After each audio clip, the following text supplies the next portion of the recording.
Don't be alarmed. The woman who just screamed is perfectly quiet now. Boris Karloff scared the hell out of me. You're afraid of me, aren't you? He's got this wonderful kind of voice that takes you in. I leave my secret with you. It's all there. He was underrated as an actor because his fame was so enormous. Boris Karloff, the one, the only, king of monsters. My father really was a gentle soul. Yeah, I don't think he scared anybody. Not in real life, he never did.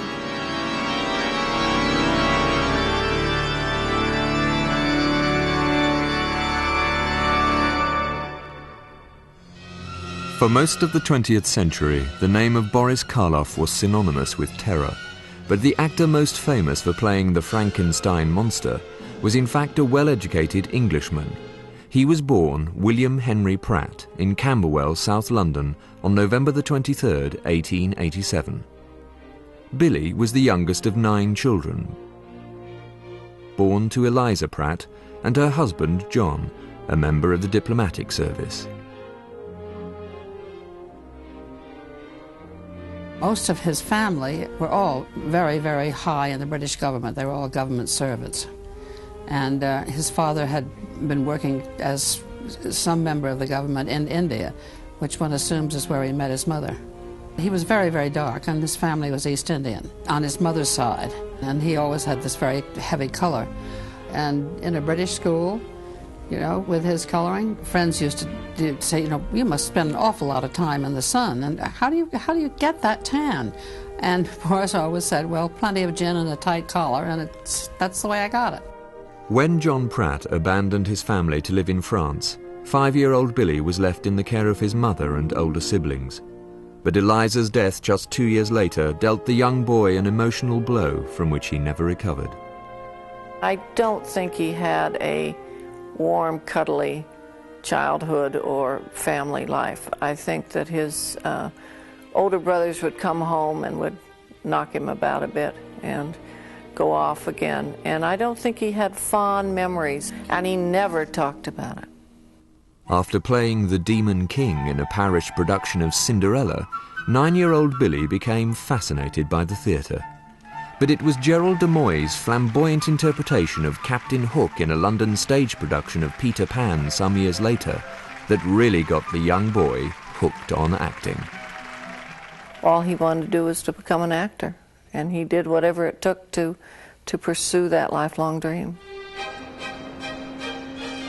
Despite strong pressure to enter the diplomatic service, Billy Pratt dropped out of London University, where he was a student. At age 21, he took his modest inheritance and sailed on the Empress of Britain to seek a new life, far from his English roots. Arriving in Montreal in Canada on May the 17th, 1909, the aspiring actor travelled west, working as a farmhand and manual labourer. Within a year, he had reached British Columbia, where he exaggerated his acting experience and was taken on by the Jean Russell Players, a repertory company. It was here for the first time that William Henry Pratt adopted the stage name Boris Karloff. The surname, he said, came from a Russian name on his mother's side, and Boris from out of thin air. My father never took Boris Karloff legally. It was an AKA. All his legal papers were signed William Henry Pratt, AKA Boris Karloff. His contracts were signed Boris Karloff. I don't know if that makes him legal or illegal. But Boris's budding career was cut short in Regina, Saskatchewan.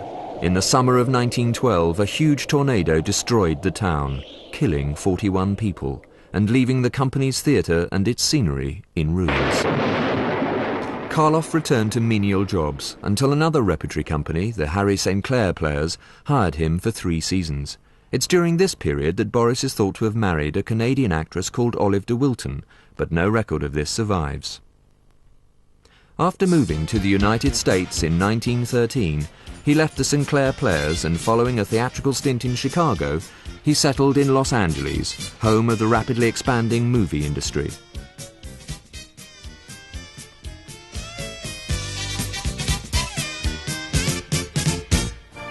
His first confirmed acting job was as an extra in a Douglas Fairbanks film, His Majesty the American.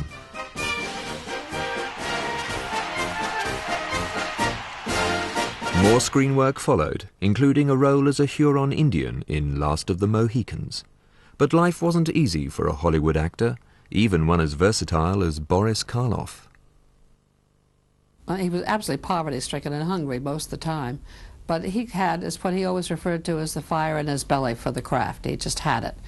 And he said his favorite thing was canned mulligatawny soup, because he would make one meal out of the soup part and another meal out of the vegetables that were in it. It was that bad. He was starving most of the time. It was during this period that the young Karloff got married and divorced 2 more times. In July 1920 to a musician named Montana Lorenea Williams, and again in February 1924 to Helene Vivian Soule, a Hollywood actress and dancer. Those were days when he was learning his trade. He was as often, I think, driving a truck, loading a truck, or unloading a freight car as much as he was making films in those days to make ends meet. By now, Boris was working steadily, mostly in bit parts and character roles, and usually as a villain. With his brooding eyes and dark colouring, he played everything from Arab sheikhs and gangsters to a Moroccan bartender. He's seen here in a recently discovered silent film entitled Sharp Shooters.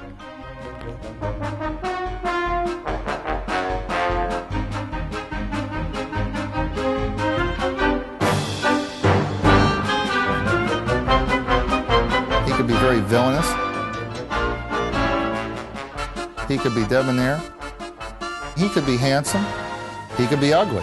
He could do a lot of things with very little makeup, and so he was a very versatile actor. Karloff's most important role to date was as the macabre hypnotist in The Bells, opposite Lionel Barrymore, a performance modelled on the German expressionist horror classic, The Cabinet of Dr. Caligari. In 1928, the advent of sound threatened to expose another of Karloff's unusual characteristics. Art thou prepared for the execution? Somebody said, "What about his lisp?" Summon the executioner. But he could do most anything with his voice. Be very sinister, but also be very soothing, very pleasant, very cultured. In 1930, Boris was married again, this time to a woman called Dorothy Stein. She was a librarian, and he had just begun to get some better parts when they married, but he was an unknown. For a character actor like Boris Karloff, there was perhaps no greater hero than Lon Chaney. His unique gift for creating grotesque makeups and horrifying characters made him one of the screen's first superstars. But while preparing for the role of Dracula in Universal Pictures' film version of the successful stage play, Chaney was stricken with throat cancer and died in 1930. Desperate to find a successor for their Man of 1,000 Faces, Universal decided to gamble on the Hungarian actor who had created the part on Broadway, Bela Lugosi. I am Dracula. Dracula, the original terrifying story of a man who lived after death. The tremendous success of the film made the dashing actor an international star.